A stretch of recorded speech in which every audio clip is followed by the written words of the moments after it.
I was in my mid-20s the first time I realized that I could be replaced by a robot. At the time, I was working as a financial reporter covering Wall Street and the stock market, and one day I heard about this new AI reporting app. Basically, you just feed in some data like a corporate financial report or a database of real estate listings, and the app would automatically strip out all the important parts, plug it into a news story, and publish it with no human input required. Now, these AI reporting apps, they weren't going to win any Pulitzer Prizes, but they were shockingly effective. Major news organizations were already starting to use them, and one company said that its AI reporting app had been used to write 300 million news stories in a single year, which is slightly more than me, and probably more than every human journalist on Earth combined. For the last few years, I've been researching this coming wave of AI and automation, and I've learned that what happened to me that day is happening to workers in all kinds of industries, no matter how seemingly prestigious or high-paid their jobs are. Doctors are learning that machine learning algorithms can now diagnose certain types of cancers more accurately than they can.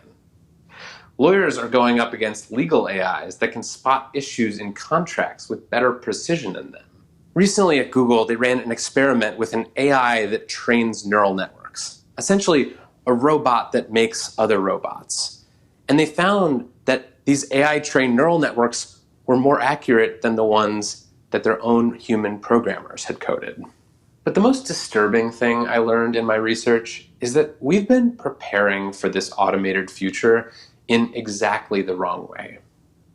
For years, the conventional wisdom has been that if technology is the future, then we need to get as close to the technology as possible. We told people to learn to code and to study hard skills like data science, engineering, and math. Because all those soft skills people, those artists and writers and philosophers, they were just going to end up serving coffee to our robot overlords. But what I learned was that essentially the opposite is true.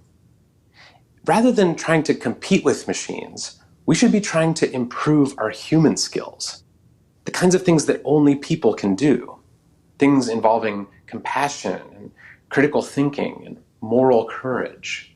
And when we do our jobs, we should be trying to do them as humanely as possible. For me, that meant putting more of myself in my work. I stopped writing formulaic corporate earnings stories, and I started writing things that revealed more of my personality. I started a financial poetry series.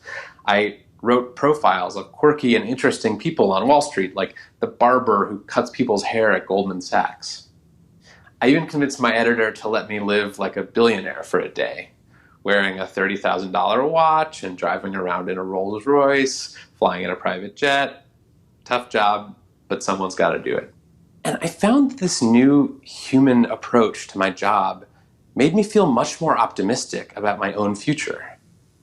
Because you can teach a robot to summarize the news or to write a headline that's going to get a lot of clicks from Google or Facebook, but you can't automate making someone laugh with a dumb limerick about the bond market or explaining what a collateralized debt obligation is to them without making them fall asleep.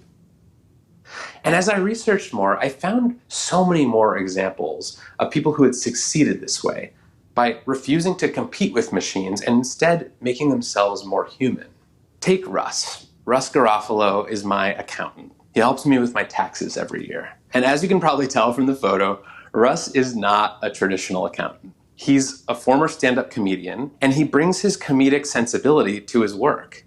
I swear I've had more fun talking about itemized deductions with Russ than at actual comedy shows that I've paid real money to see. Russ knows that in the age of TurboTax, the only way for human accountants to stay relevant is bringing something to the table other than tax expertise.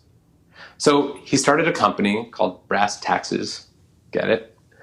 He hired a bunch of other funny and personable accountants, and he started looking for clients in creative industries who would appreciate the value of having a human being walk them through their taxes. Now, technically, I should be very worried about Russ, because tax preparation is a highly automation-prone industry.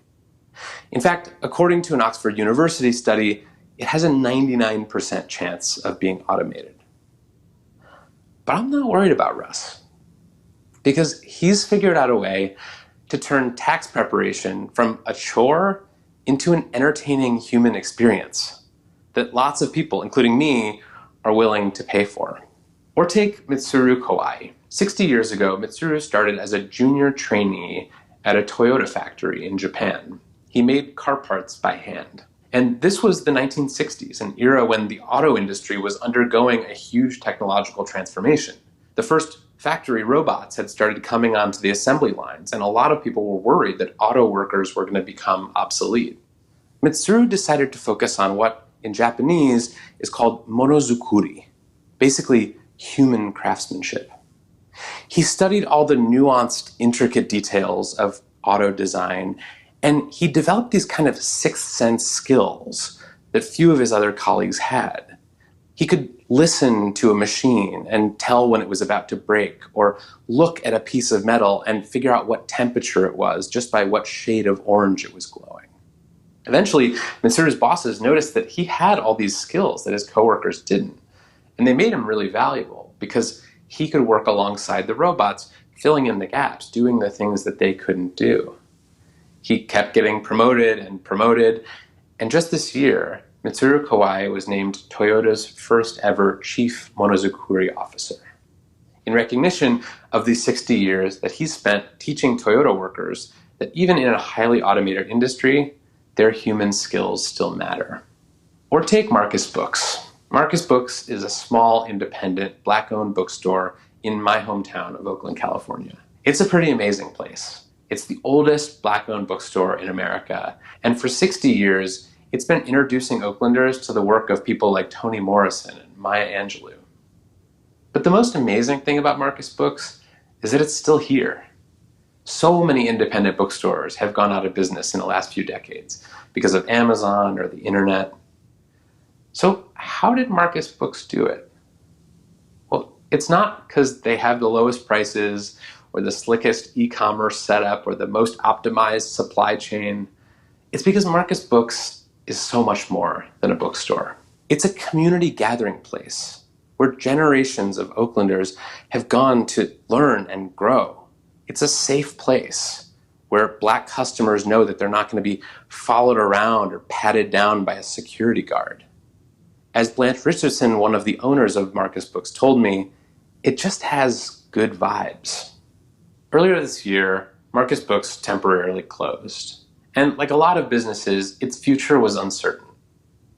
It was raising money through a GoFundMe page, and then George Floyd was killed.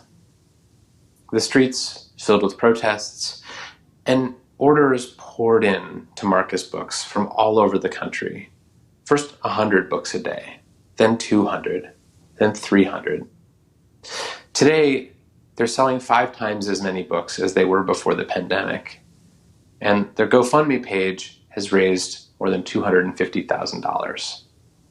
And if you look at the comments on its GoFundMe page, you can see why Marcus Books has survived all these years. One person wrote that we have a duty to preserve gems like this in our community.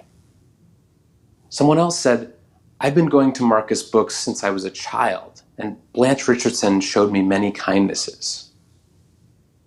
Gems. Kindnesses. Those aren't words about technology. They're not even words about books. They're words about people. The thing that saved Marcus Books was how they made their customers feel. An experience, not a transaction. If you, like me, sometimes worry about your own place in an automated future, you have a few options. You can try to compete with the machines. You can work long hours. You can turn yourself into a sleek, efficient productivity machine. Or you can focus on your humanity and doing the things that machines can't do. Bringing all those human skills to bear on whatever your work is. If you're a doctor, you can work on your bedside manner so that your patients come to see you as their friend rather than just their medical provider. If you're a lawyer, you can work on your trial skills and your client interactions rather than just cranking out briefs and contracts all day. If you're a programmer, you can spend time with the people who actually use your products, figure out what their problems are and try to solve them, rather than just hitting next quarter's growth targets. That's how we become future-proof. Not by taking on the machines, but by excelling in the areas where humans have a natural advantage. By living and working more like humans, we can make ourselves impossible to replace.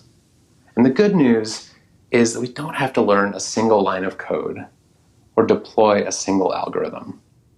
In fact, you already have everything you need. Thank you.